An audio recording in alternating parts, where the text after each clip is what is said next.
Before we begin this meeting, I would like to ask that we have a moment of silence in memory of the individuals tragically killed, murdered in Atlanta, Georgia.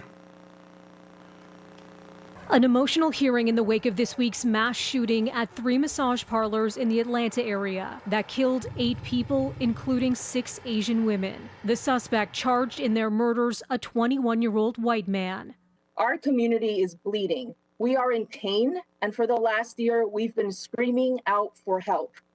U.S. lawmakers were already scheduled to meet before Tuesday's attack to investigate a spike in hate crimes against Asian Americans, which rose by nearly 150% in 2020 in many major cities compared to the year before. According to the Center for the Study of Hate and Extremism, politicians and activists have accused Donald Trump of fueling anti-Asian hate through his racist language during the pandemic, using terms like the China virus. One Republican lawmaker echoing that sentiment, pointing the finger at China during the hearing before facing swift pushback. What they did to hide the reality of this virus is equally deserving of condemnation.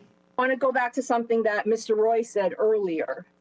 Your president and your party and your colleagues can talk about issues with any other country that you want, but you don't have to do it by putting a bullseye on the back of Asian Americans across this country, on our grandparents, on our kids.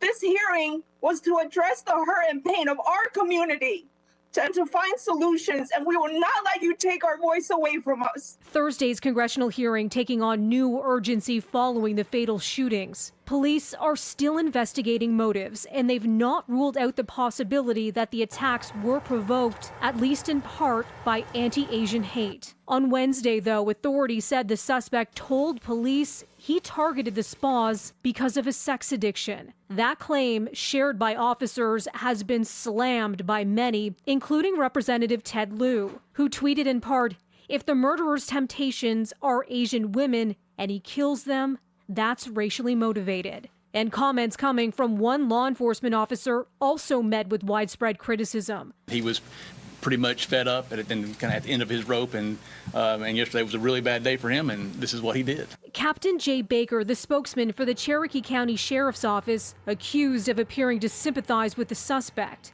And an alarming discovery first reported by BuzzFeed found that the cop who said the spa shooter had a bad day had previously posted a racist shirt blaming China for the pandemic, the shirt referencing a line used by Trump. Melissa Duggan, City News.